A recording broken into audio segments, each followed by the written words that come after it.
Hey guys, welcome back to my channel. So today I kind of wanted to talk about figuring out my clinical situation for this semester. So my college reaches out pretty early on to get things rolling for the next clinical semester because it is so difficult to find preceptors. So my college reached out to me probably in September, October, somewhere around there, saying, hey, make sure you get everything on your checklist done. Make sure you're reaching out to people, kind of putting out some feelers for the spring semester. And there are certain places like big hospital systems that require like a bit of an onboarding process. So if you want to use those hospital systems, make sure that you're reaching out ahead of time so there's time to get you onboarded in their system, everything taken care of. So for one reason or another, probably just because I didn't expect it to be an option or a big deal, I did not reach out to the hospitals to do onboarding. There are two large hospital systems in Cleveland, and they both have psych floors, and they both require, I think, a couple months worth of advance in order to get you placed in their system. So I did not go that route. I did, however, reach out to one of the psychiatrists at my state job. So I think I've mentioned it before. My state job only hires psychiatrists as providers right now, at least when it comes to psychiatric management. When it comes to medical management, they have a couple nurse practitioners, and they take care of any patient complaints, ailments, blood work, that type of thing. Sorry, I'm still trying to figure out if I'm coming down with or getting over some kind of sinus infection. My nose is fine, my airway's fine, but like behind my palate, I've just got mucus and it's kind of making it's making my voice extra weird. So anyhow, I reach out to one of the psychiatrists and I say, hey, I am looking to spend my clinical time here at work here PRN, and I was wondering if you would be able to precept me for this coming spring semester. And I emailed that in November, mid-November. So the spring semester didn't start till January 5th. I'm reaching out mid-November. That's pretty good. That's like pretty on top of it. And within 20 minutes, I got an email back saying, yes, I would love to precept you. What kind of patients do you need to see? When does your semester start? This is what my schedule looks like. What does your schedule look like? Email me back some information you need about this coming semester. So I was like, wow, that's all it took was just to reach out. All I had to do was put the feelers out there and I was able to secure something. So I was like, perfect. So I went ahead and reached out to my program director and I said, hey, I've got a lead on the spring semester. This is the email she sent me back. Is there anything specifically you want me to mention to her about looking out for? And she was like, just go ahead and send her a copy of the checklist that you have to do, which it lists different things like evaluating for different diagnoses, doing certain screening exams and physical exams, and just going down the list of things that I need to make sure I see. And it's a cumulative list, so I started it at my last clinical site, and then it will follow me until I get everything checked off. So I was like, perfect. So I reached back out to the psychiatrist and I said, oh, great, I appreciate your help. This is the checklist that I'm using, but it's cumulative, so if we don't check off the rest of what I have here, I have another semester to see certain patients and certain populations. And then I didn't hear back for a little bit, and I think I mentioned that in a previous video that I was in a little bit of a waiting game, and my school needed to reach out to send like a preceptor agreement form, and they had to reach out to my job to send like a contract back and forth. Everybody's got to make sure that I'm background checked and drug tested and have all my things, which I have it for my job and I have it for school. So both my job and school were like, hey, like you're good on our end. If she's ready to start, you can start whenever. And I got that email in November, mid-November. So I was still finishing up my last semester and my hours went to the very last week of that semester. So I wasn't worried about starting right away. I wasn't too worried about not hearing back. We've got a little bit of time. We've got a break coming up. Wasn't too concerned.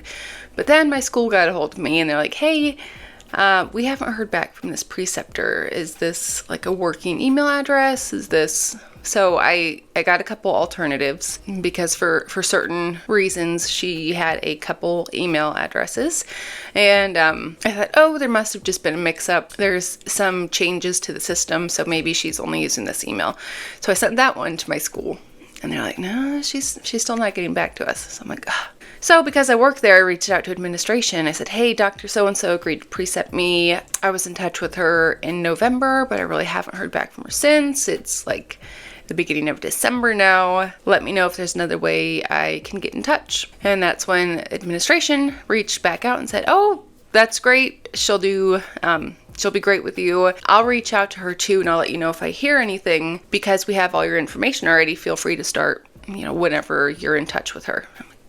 Perfect. So I'm waiting and I'm waiting and I'm waiting and I'm starting to get a little bit of a bad feeling, but I still am, I feel locked in. I feel locked in. Maybe, there were some holiday obligations or holiday things that she had pre-planned. That's fine. I'm not going to keep bugging her. I'm not going to bug her daily until I hear back. She's an adult, I'm an adult. So January 5th rolls around. It's the beginning of the new semester. Still haven't heard from her. I only work PRN and I work night shift, so I haven't seen her. I get an email from my school. Hey, we haven't heard from her. So I'm like, okay, it's time to reach back out again. So I reached back out at the start of the semester. Said, hey, just want to see if you've gotten the emails from my school, see if we're still on track, blah, blah, blah. 2 days later on the 7th, so Wednesday into the new semester, January 7th, I got an email that said, hello, I sincerely apologize for my delay in response to your requests. With much consideration, I do not feel that I'm going to have the availability to have students with me at this time due to regular work demands and various external factors. I apologize for not communicating this sooner and wish you the best. I was afraid that was going to happen. I know having students sucks. A little bit. Sorry to all the students out there. It just kind of does. It disrupts your normal workflow. We see it as floor nurses because undergrad nurses need to precept too, and I'm sure feeling responsible for future providers is probably even more stressful. So I get it, but I do wish that within that nearly 2-month time frame, I would have heard about this sooner so I could reach out to other prospects, because I didn't. And maybe that was my bad for not having a plan B in place, but I'm sure I could have found a way to word it. But I would have felt kind of bad if someone was able to say yeah, absolutely, I'll take you on. I was like, okay, well, hold that thought until I hear back from this person. So I just didn't reach out. I had a yes secured and I didn't reach back out to anybody. So into the semester, I found out I do not have a preceptor for this semester. And I get it now. I don't get it. It's not that I don't get it. I understand not wanting a student, but it sounds like maybe this decision had been made earlier and that would have been nice to hear. So I'm not gonna lie, I was kind of ticked when I got this email. I've cooled down significantly since then. We are exactly a week out from when I got that email. And I almost didn't make this video because I'm like, what is there to make? But then I'm like, oh yeah, that's a pretty big hurdle. And I did reply to her email, and I think I was pretty nice and professional. And I said, thank you for letting me know. I understand and appreciate you taking the time to follow up with me. Short and sweet, and however she feels about it, she will feel about it. So it's time to move on. So I go to work one of the next nights following that email, and I talked to the supervisor, and I'm like, she's like, hey, did you talk to Dr. So-and-so? I finally heard from her. And I said, yeah, I did get an email from her yesterday. And she was like, yeah, that's unfortunate. So I think she had spoke with Dr. So-and-so about the situation, and Dr. So-and-so, it sounds like maybe she was a little not eager to turn me down, anticipating, I don't know, you never want to tell anybody no. That's part of adulting, but it's not a great feeling. So it sounds like she was kind of dreading sending that email, which I'm sure is why I got it in the middle of the first week of that semester, but it is what it is. So I talked with the supervisor a little bit more, and she said, you know what, I worked at another psych hospital in this area, and I got to know the staff pretty well. They do hire PMHNPs, so you're more likely to get put with a psych nurse practitioner there to precept you. So here's one of the NP's numbers, phone numbers, and email. And then here is the director of nursing's phone number. So I was like, perfect.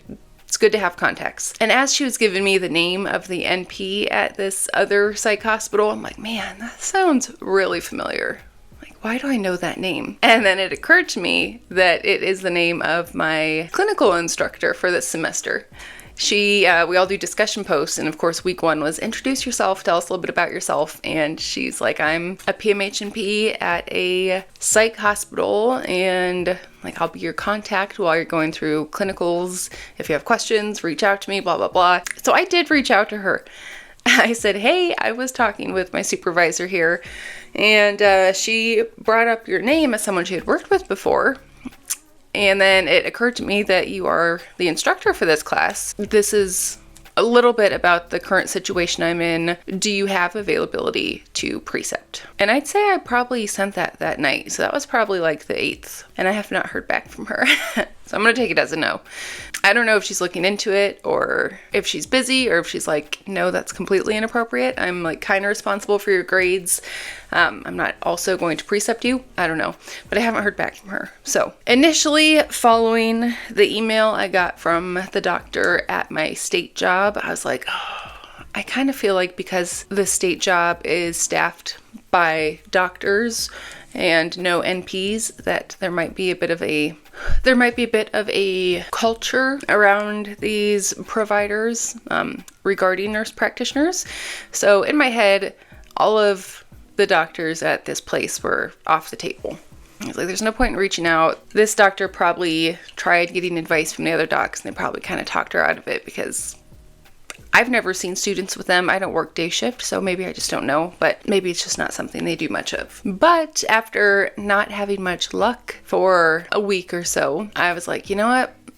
All they can do is tell me no. So I reached out to a handful of them, and I heard back from one the next day, which was yesterday, and that was a no. In fact, this one kind of tickled me as well. This is a psychiatrist who has been a psychiatrist, I'm pretty sure for over 30 years, so nearly my lifetime in the field. So I'm not gonna lie, I kind of didn't want to reach out, but on one hand, a wealth of knowledge with 30 years in the field. On the other hand, her training is a little bit older.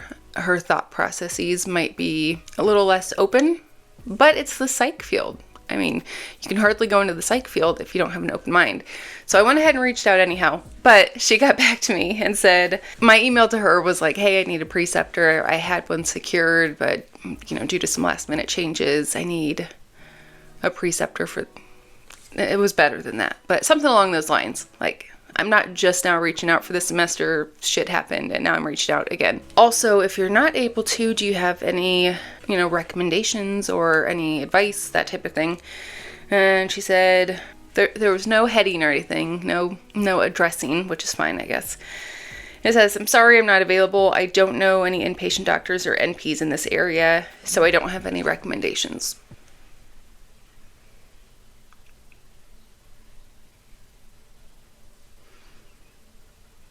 Like, I know a handful, and I'm not even hardly in the field. You tell me you've been a psychiatrist for 30 years and you don't know anybody? Whatever. She did not want to be involved, and that is her choice. She doesn't owe me anything. But I was a little discouraged by that. But then later yesterday in the afternoon, I got an email from another one of the doctors who is a slightly older doctor. She's not new. The first one I emailed was kind of new.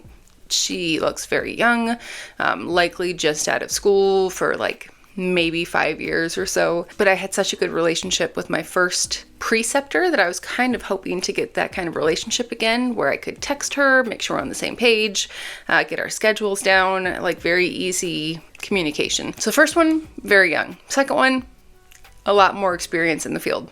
Like I said, 30 plus years as a working psychiatrist. This one, I think she's right in the middle. I think she might be maybe 10, 15 year mark. I think that's right. She's very confident. I have seen her at work before. She's been the on-call physician or the on-call psychiatrist for patient emergencies. And I've seen her a handful of times. She's very nice. Because of her own confidence, she seems to address everybody equally. There is no power dynamic, which is nice. And she got back to me and said, hey, why don't we meet and discuss this? So it wasn't a yes, but it wasn't a no. And now I have an appointment to meet with her tomorrow. Well, a half appointment. I told her I could be at the state job on Thursday to talk with her, and I never heard back about an actual time. So I don't know if I should just email her again today. That's probably my best bet. Or just stake out my job tomorrow. That's probably kind of creepy. So maybe not that one. But tentative yes with this one. So I figure I'll go in and kind of plead my case, and I'll take my resume and like expectations, that type of thing, and chit chat about what having a student might look like through May, which is my time frame. And she seems to be there full time. So like at my last job, at my last precepting clinic, that preceptor only worked 2/8 a week. This doc seems to be there full time. She's there overnight, sometimes on call. She's there to see patients in like treatment teams during the day. So I have no doubt that by the time we get all of the contracts ironed out, if she is agreeable to taking me on, that it will be 16 to 20 hours a week to get my time in, which is doable and probably not overwhelming for her, considering that's not having a student constantly, which I'm sure is a drain. I know it's a drain. So that's where I'm at for finding a preceptor this semester. I did not reach out to the director of nursing at that other hospital yet. I think that's my next step. I don't know why I'm afraid of having a backup, but I don't want to like I feel like I'm stringing along multiple people if I'm reaching out and I already have like a possible yes, which is definitely my own problem because as I have seen, plans fall through. But I've got that director of nursing up my sleeve. I know there are more NPs there than just my clinical instructor. So there's more to choose from if she's not able to, if she doesn't get back to me or whatever. But besides that, the classes have not been bad. It's been mostly discussion posts. I think the only quiz we've had so far is a syllabus quiz. Like, did you read the syllabus? Yes or no, submit. Oh, we had a case study already, which seemed to go smooth. I don't have a grade back on it yet, but I might be getting faster at writing those. So that's promising. So now I just need to fit some work in, which I won't be doing today because I have to go to the hospital tomorrow and meet with this doctor. So I don't want to be coming off of a midnight shift, especially since the midnight shifts I need to pick up are at my ICU job, to even things out a little bit. So I think I'm going to spend today finishing my discussion post replies, gathering a folder of relevant information to have for my meeting tomorrow. I think I'm going to try and we have a test this week, and it's over like interviewing the patient in crisis. So different techniques when your patient is not like focused or is in crisis. I feel like that should be fairly easy to check off. And then we'll just go from there and I'll let you know how things go. Hopefully I can precept at my job because it is fairly close. We're in the spring months, which means there is more ice and snow to come in Northeast Ohio. So if I can be a little bit closer and not have to travel to Cleveland or further, depending on what options B, C, and D look like, that would be preferable. So wish me luck and I will keep you updated. And I will see you next time. Bye.